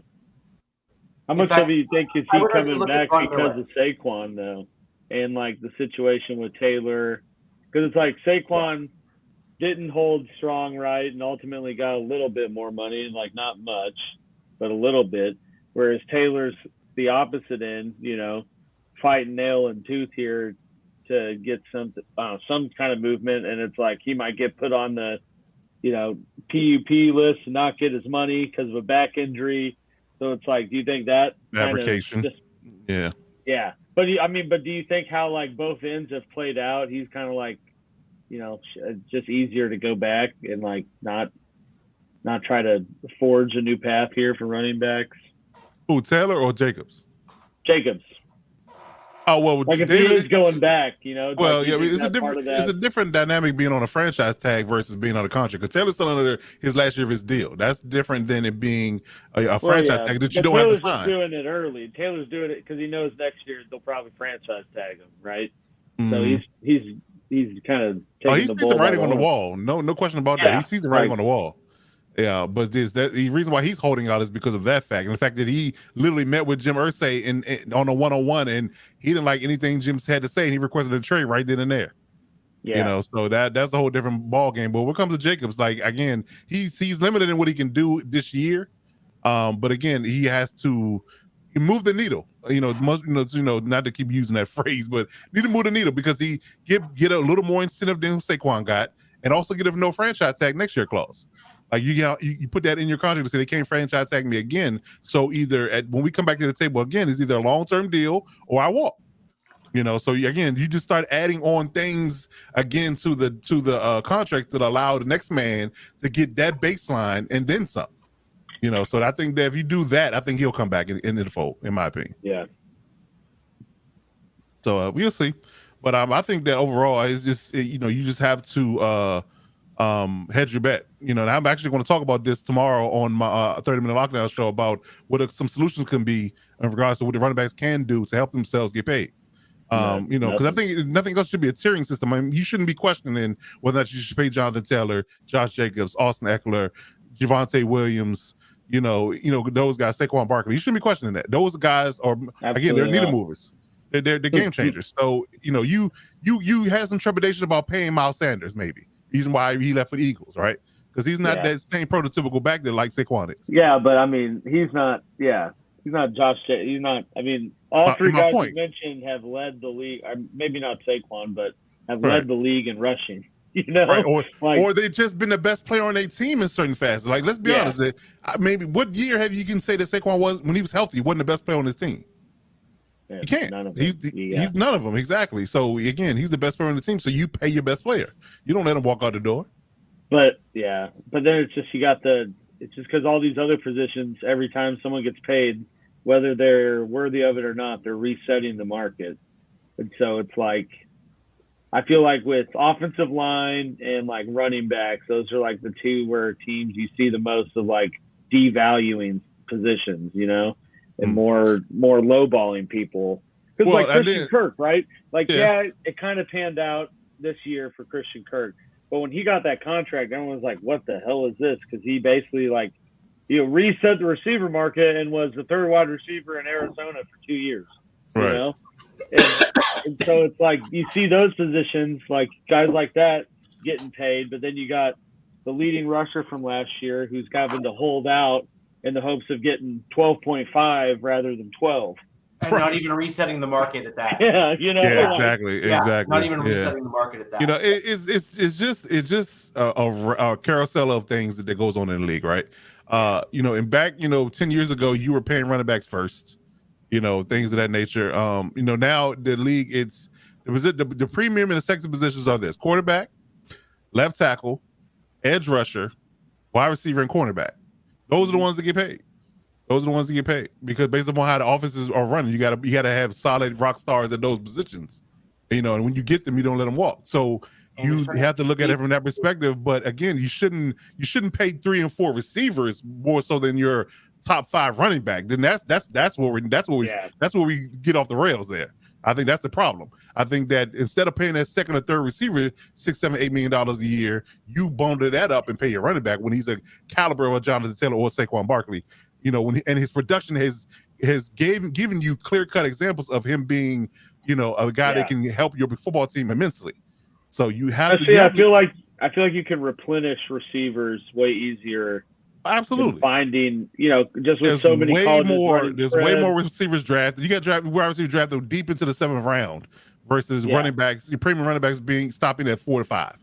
It's a whole different ballgame. It's a whole different ballgame. So yeah, 100%. The other thing you're also getting now more than ever is wide receivers coming into the league that are far more polished route runners than they ever have been, because college is turning into a basically throw it around the backyard kind of league, and getting your upper echelon caliber running backs, a la Josh Jacobs, Derrick Henry, just absolutely game changers. There is, a small fraction even of the upper echelon that come out of college that are the true needle movers at the NFL level. And there's like 3, maybe 4 of them in the league right now, and that's it. And I'm gonna tell you when it's really gonna come home to roost. This is really gonna be a home run hitting point here. Is that y'all also realize that the top echelon teams are cold weather teams, right? Mm-hmm. We're gonna get into November and December, and if those guys aren't available in any facet, your Jonathan Taylors, your Josh Jacobs, and things of that nature, you don't have your Nick Chubb. You don't have that guy that can run the ball in bad weather. You're gonna lose games. You're going to lose games. And then when you got to travel to Buffalo in the playoffs, got to travel to Kansas City in the playoffs, Cincinnati, Philly, most of these teams are good teams. There are cold weather teams. These upper northern teams are cold teams. The weather is going to be nasty come. Baltimore. We got lucky in the playoffs. Yeah, we got lucky in the playoffs last year. The only really bad game was the Buffalo game, and it was snowing. But everybody else had it was cold, but it wasn't, bad weather, rain or snow. It doesn't typically happen, in these places in wintertime. No. So you can bank on it being bad weather, and if you don't have a good running game to support your offense, it's gonna come on the roost. I couldn't get my passport in time. I wanted to go to Buffalo for that. See, because I would have been there in shorts and a t-shirt. I don't doubt it. I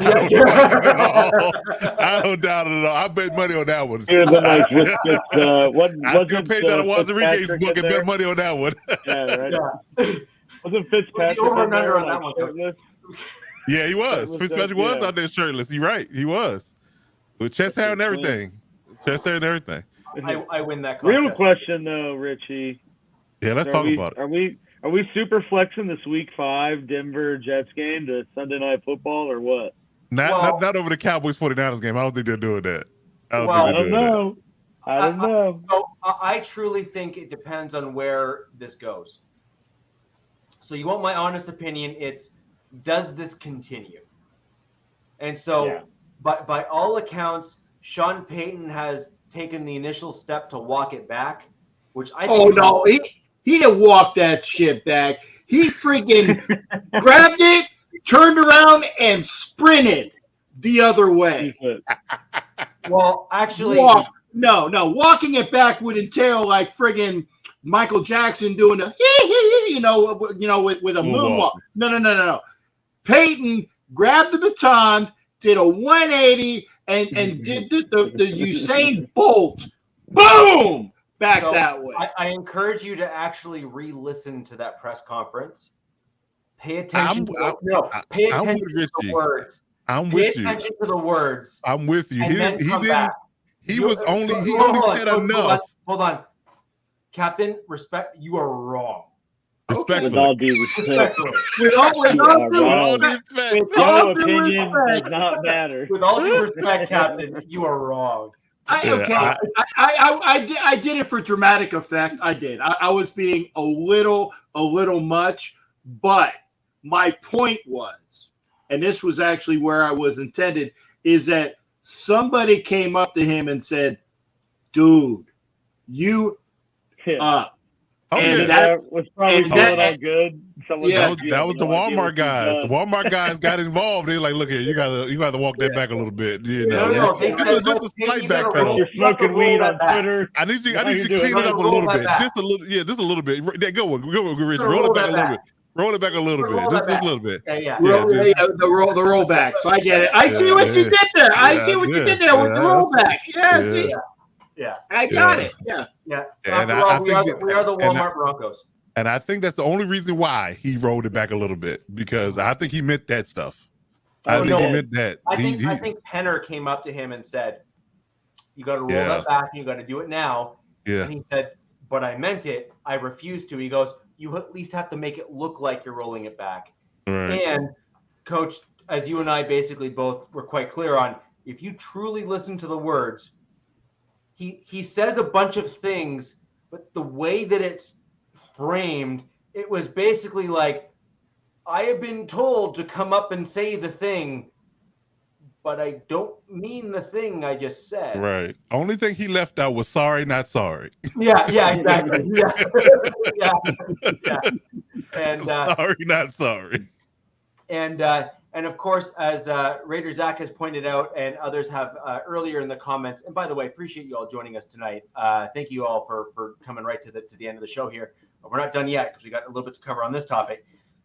You're absolutely correct. Aaron Rodgers, out of everybody, was the most correct. It was the best. It was like the perfect presser. Keep a coach's name out of your mouth. It's like WWE, dude. I think it really was. Yeah. Cut the promos. You could be out there like, Peyton, get my coach's name out your mouth. Out your mouth. In my face. It was great. It was great. And I actually thought Aaron Rodgers did the right thing for, like, you know, by his OC and by all accounts, someone he considers a friend. I think that was the right move.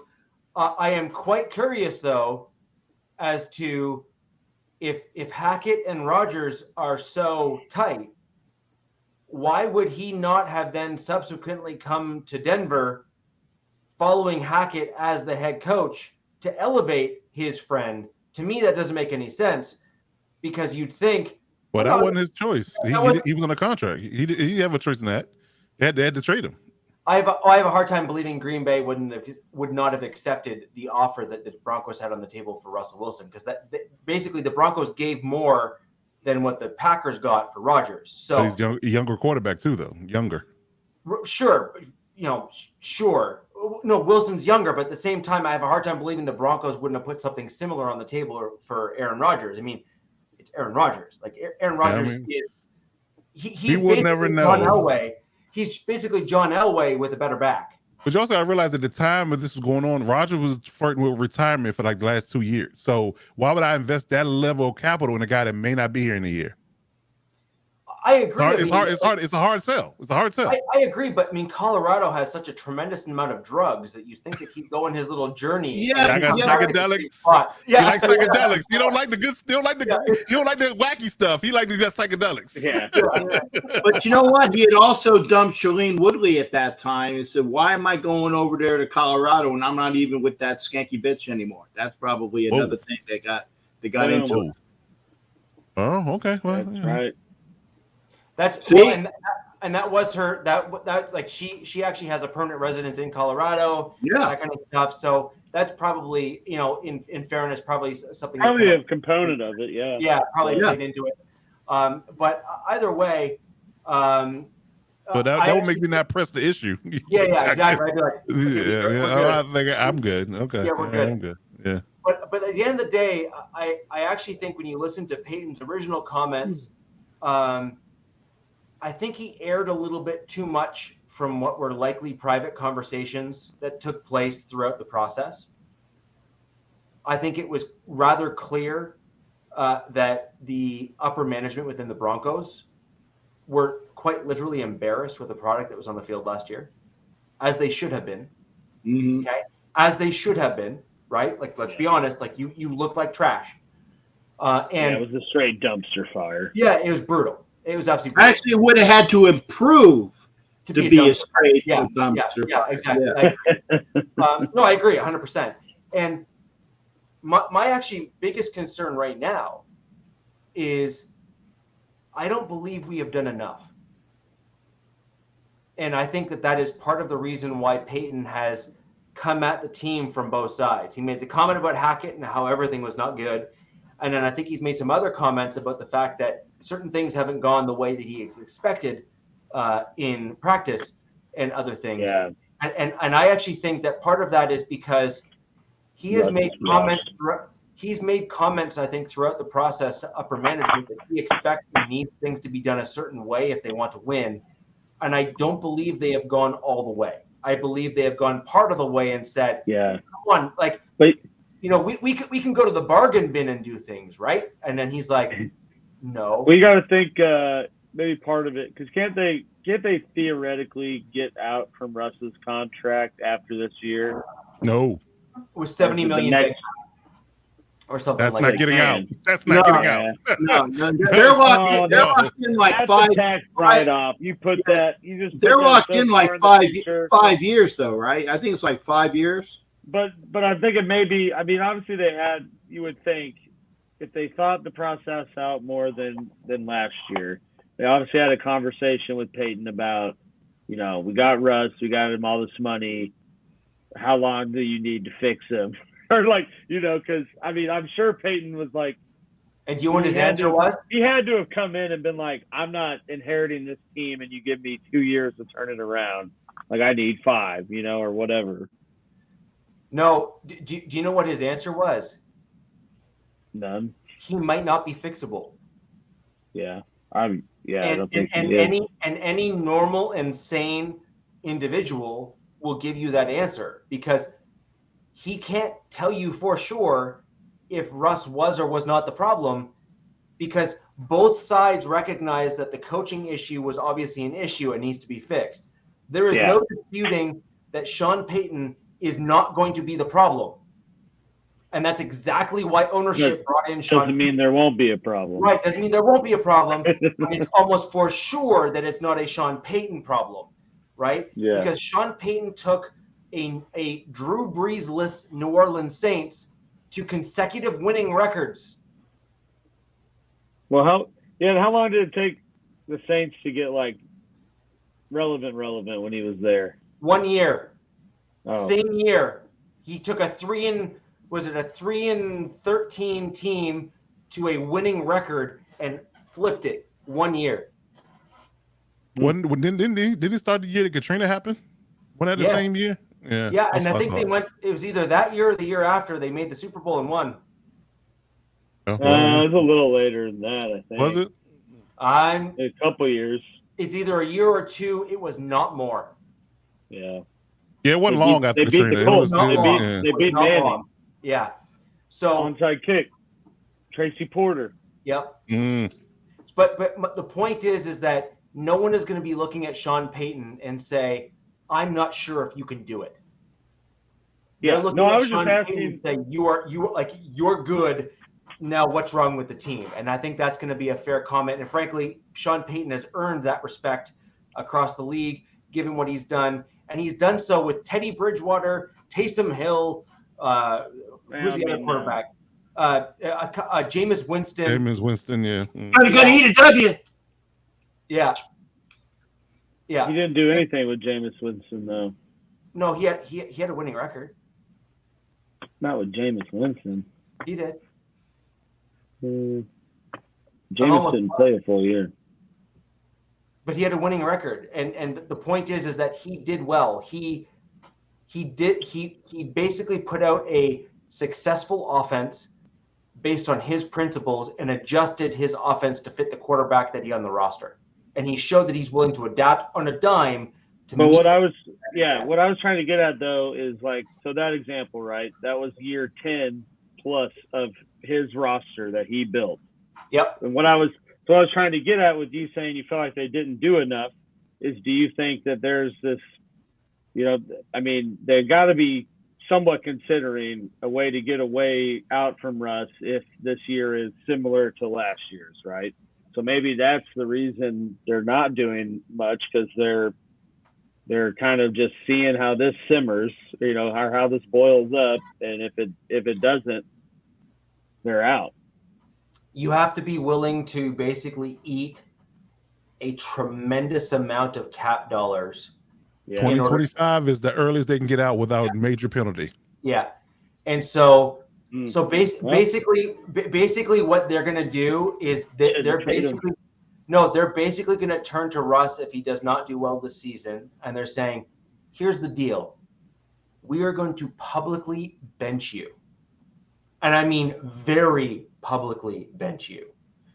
You make a choice. You allow yourself to get traded, or you will be absolutely publicly humiliated. Your choice, you tell But would someone trade for him, though? look, at that point there, the Broncos just want out of his contract and they want him to waive and void it. Yeah. Right? I don't think, but why would he though? That's why it's got to be a situation where they have to be willing to just cut ties and move on. One word: legacy. Russ right now is. So here's a question for everybody in the chat. All of you who are still here with us, this is a great one. Again, this really kind of goes to a broader look at football, and we're all football fans. Clearly, those of us who are here.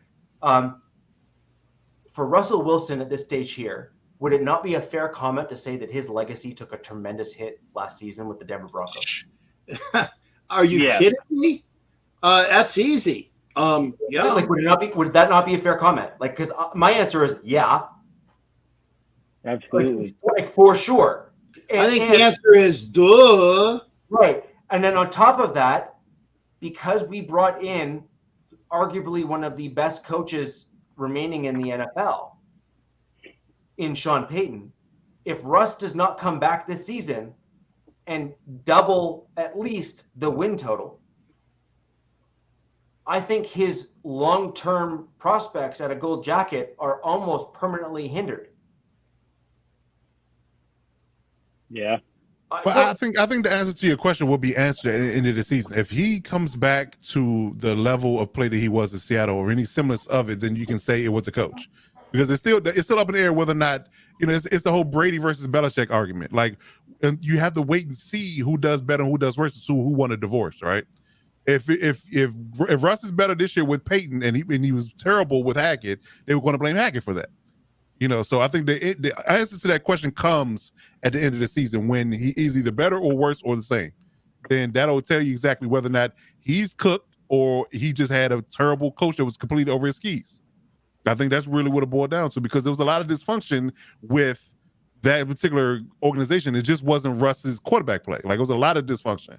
And that's what Sean Payton alluded to. That's what the whole conversation is about, is that he was such in disarray with how much dysfunction was going on under Hackett's leadership that, you know, he had to clean all this up and do all this, you know, sweeping and dusting and polishing before he can really implement what he wanted to implement.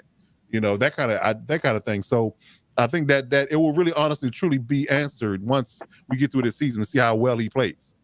And then I'll tell you for sure whether or not he's regressed, and or is he going to get back to prominence? No, and that's a fair piece, but at some point, a 10-year veteran quarterback. So here let me put this a different way. When Peyton Manning came to Denver, not only was there not a drop off in Denver's play, but Denver's play was elevated. No one was arguing whether or not Peyton Manning was washed after midway through that first season, right? I mean, let's be honest. Peyton wasn't the same he was in Indy either because of the neck injury. Yeah, either. I mean, it wasn't. Y'all had a legendary defense. So one of the best football minds ever. Yeah, y'all had a legendary defense on the fact that, again, Peyton Manning as a mind, and prime Von Miller, and the Hall of Fame DeMarcus Ware. So I mean, yeah, that's not a fair comparison. They're two different players. They're two different players, in my opinion. And then Peyton Manning in his prime was literally what they put him in the annals of like top 3 of all time. You know, Russ isn't in that category, but he's not top liver either. Come up the same time as Brady. True. You know? Okay, so that's an argument. That's an argument. So here's the flip side. So Russell Wilson would probably be somewhere in the same general kind of discussion as like a Brett Favre.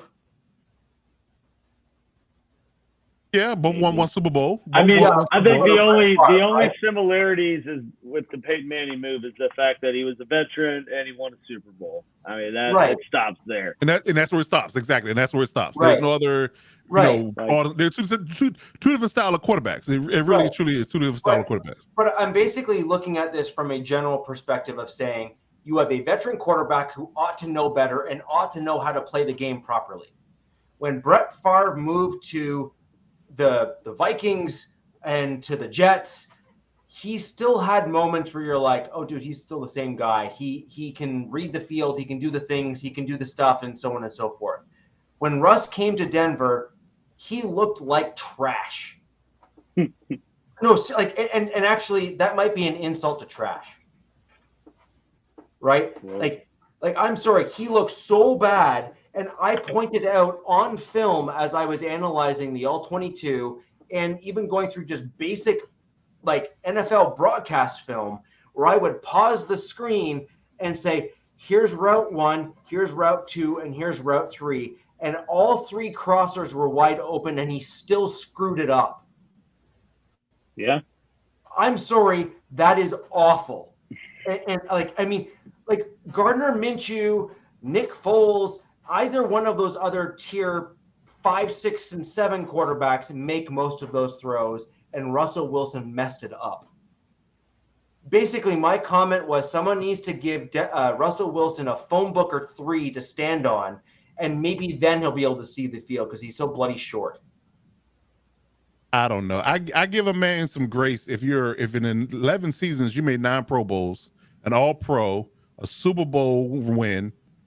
I mean, I can read his accolades all day long. Passing leader in 2015, passing touchdown leader in 2017. That particular person, that particular. And that particular person does not completely and utterly fall off the wagon off of 1 year with a brand new system, brand new coach, brand new personnel, brand new city. I don't know, but then it begs the question: how much of it was Seattle? How much of it was his situation there and like helping his success? Because I mean, dude, football is such a team-oriented sport that it's so hard to just say one guy can go anywhere and be the same person. You know? And so it's just I always think it's hard to like look at someone like I mean I guess Tom Brady obviously did it to some degree. You know, he went to Tampa and won a Super Bowl, but I wouldn't say that was all because of Tom Brady. But that's an outlier. That's not the norm. But but I mean outside of that, it's like you see players like Le'Veon Bell, prime example. You see killed it in Pittsburgh. With their scheme, and then goes to the Jets. Was just it looked like a shell, and that was just in 1 year. I mean, he sat out a year, I guess, too. But right? So yeah, but I mean, I don't know, it's just such a hard you see stuff like that, and then see how the player looks in a different situation, and to me, it makes me question, well, how much of the success was due to having a great defense in Seattle every year and having Marshawn Lynch and being able to use the running game and play action off of that more than going to Denver and not having Marshawn Lynch, not having the Legion of Boom, or not having Marshawn Lynch for one play. Yeah. Oh Lord, should be a 2-time Super Bowl champion. They handed that ball off, but that's a whole other conversation. I agree. Whole other conversation. But yeah, I think that it's remains to be seen. I think that we should give Russ some grace in this regard. And they did right by getting him a better coach. I think they did right. So again, there's no excuses left. I mean, you got the coach, you've got the air quote franchise quarterback, you got the receivers. There's still some things that need to be changed and turned over from a roster perspective. But you're in much better hands this year going into the season than you were last year. They got someone that can manage all of it. I think it was over for Hackett. Yeah. Hackett would have only worked if they got Rodgers, because that those two had a good enough relationship already. Right. Rodgers took it personal. It's like you were attacking his little brother, with Peyton's comments. I mean, obviously I think that would have worked out a whole lot better than how it went. But they got Hackett first, hoping that would be the final touch to have Rodgers okay it. I think. Yeah, I still believe that. I still believe it. Yep, but I agree. What I was trying to get at though, with the getting rid of Russ and stuff, I kind of think Peyton made those comments thinking the season might end up being a dud, and I want to at least have the record early on of me saying my arse. This team was trying. Look, I told you they were bad. I've been trying for 17 weeks now. He turned it, so because what was some kid? I think he's on the. He might not be on the Jets now, but there's some former Broncos player quoted it. I think his story quoted it, and he was like, "Well, looks like someone's trying to realize what he inherited and is trying to walk back on his high praise." So it's makes you wonder. Well, most of the Broncos are now, like most of the guys that they got rid of are actually now with the Seahawks, believe it or not, because they traded some of their top players to the Seahawks as part of the Russ trade. And so and then the guy that they let go of this offseason signed with the Seahawks. Yeah, signed with the Seahawks in Draymond Jones. Yep. Yeah, Draymond Jones. Yep. And so there's a the Seattle Broncos over there are Seattle Broncos. The Seattle Broncos bringing it back to the old school AFC West, where the Seahawks were in the division. They certainly have a tremendous number of Broncos castaways, and when you look at who won that trade, it is not close. It is not close, and that's why you guys have all heard me say multiple times on this podcast, if the Broncos want to be competitive, and this, I mean, I'm literally saying this as a Broncos fan, we need to do what Miami did. We need to say we basically screwed the pooch on the Russ trade, but we can't get out of it until 2025. The best thing we can do for our team today is to look at some of our top assets, trade them away for high draft picks, start stacking those 1s and 2s, which is exactly what Miami did. They hit on all them picks the Seattle did. And they went, yeah, right? They hit on all them picks. Yeah. But look at what Seattle did with the Denver picks, and look what Miami did when they tore down the roster and rebuilt it. Yeah. That is the model. And I have been pounding on that table for so long. Like, it's not that I just don't think that Justin Simmons is a great player. I think he's a great role model for children. I think he does a phenomenal job within the community, and I think he's an above-average safety. However, he's not a needle mover given the Broncos' current roster because we need too much. You need to get rid of him in order to get those extra draft picks to do what all of those things did. You need that stuff. You need those draft picks. You need the 1s. You need the 2s, and you need to rebuild your roster. You need that wall of the offensive line that, Coach, your team has now started to stockpile in order to do it. You need to look at what KC did in terms of building that offensive line in front of Patrick Mahomes. The moment you signed the contract, you went and got 3 ridiculously good offensive linemen, and now you have a Super Bowl and another appearance to show for it. So, I mean, yes, please. Right? Anyways, guys, I really think we've had a tremendous show today, a lot of content. There was so much to cover for the show today. Spicy week. We even started curbing certain topics just because there was so much to cover within each of them. If you have any questions for either of us, go ahead and reach out to us on Twitter. You see all of our Twitter handles here, or X here. My X handle. Channels and everything are down below. Go ahead and reach out. And if you have any comments or questions, go ahead and leave those as well. And until next time, guys, where the West Side is, in fact, the best side. Peace! Feel low, you can still go. Even when you feel slow, you can still go. Even when there's no hope, you can still go. I never answer to no, man, I still go.